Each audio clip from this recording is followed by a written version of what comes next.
Welcome back to this platform. My name is Marjorie Nantambi, your personal growth and finance coach. And we are still on our series of Money Monday with Coach Marjorie. And we're going to be sharing more tips about finances. So make sure that you subscribe and call all your friends because you're not leaving anyone behind. Today we're going to be talking about financial goals. It's already half year. How are the goals going? Yeah, remember how the year started? And you say, this year is my year.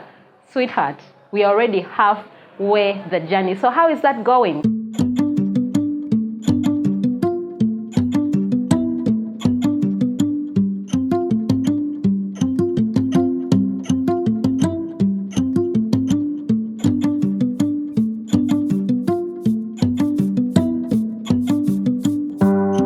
Is a book called 7 Habits of Highly Effective People. And one of the habits that he talks about is begin with the end in mind. And why do I love that? Usually we have things that you want to achieve, but if you do not see where you want to go, if you do not see what you want to achieve, then usually that is when you lose the morale and the motivation to keep going. But when you have a goal, that is one of the things that are actually going to keep you motivated. In the work that I do, we have what we call a vision board party. Every single year I have a vision board party. Friends come together, we set our goals, we get pictures, we put them on our boards. But that's not just because we want to party. This is actually an instruction in the Bible. For those that are believers, one of the favorite scriptures is Habakkuk 2:2. And in there it says, write the vision down. You know how God says, ask and it shall be given. The same God is saying, write the vision down. So same thing with your financial goals. What is it that you want to achieve this year? Don't say, I want to be richer this year. No, you've set that goal for 1,000 years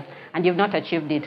So you need to ask yourself, what is it exactly that I want to achieve when it comes to my finances? And we break these goals down. What are the long-term goals? What are the short-term goals? What are the medium-term goals? Because if you say, I want to make money this year, or I want to make more money this year, what does more money mean to you? Because more money to you may be different from me, may be different from another person. Maybe to you, 1 million is more money, and then someone else is looking for 100 million or 500 million. So what does that mean to you? So when you talk financial goals, these are your personal goals. What is it that you want to achieve? Because like you said, if you don't have a goal, then you'll aim at everything and you will miss at achieving any of the things. So I just want you to be intentional. What are some of the things that you set out to do this year? Have you achieved any? And you know how people say, oh, me, I gave up on setting goals because whenever I set goals, I don't achieve anything. But usually it's because we set these goals and leave them in our heads.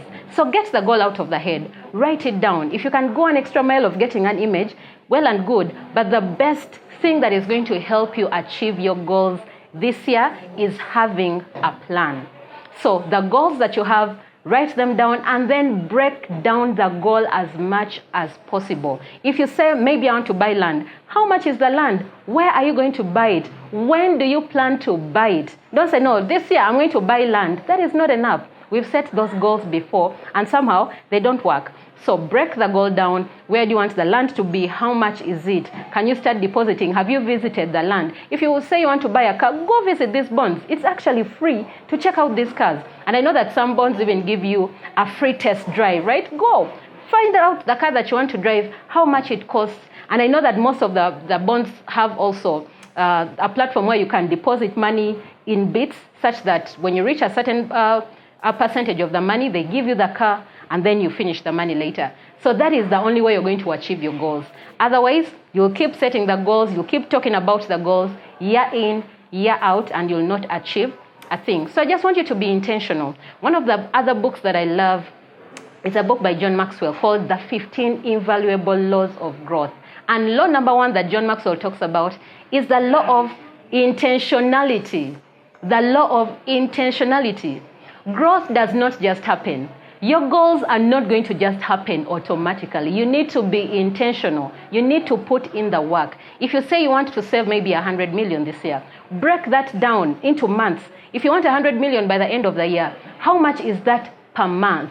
How much is that per week? How much is that per day? Such that before you sleep, you're like, I had to put away maybe 30K or 20K or 10K. That is more realistic and that will help you achieve your goals even faster. So have you been struggling to set your goals or achieve your goals? then maybe this video will help. So get the goal out of your head, write it down, break it down as much as possible. And that is why we talk about SMART goals. It has to be specific, measurable, achievable, realistic, and time-bound. But lately, we added to smarter goals. What does that mean? You need to evaluate your goal and review your goal, okay? So write down that goal, make sure that you have a plan for it, break it down, and see you at the side of winning your goals. Thank you so much.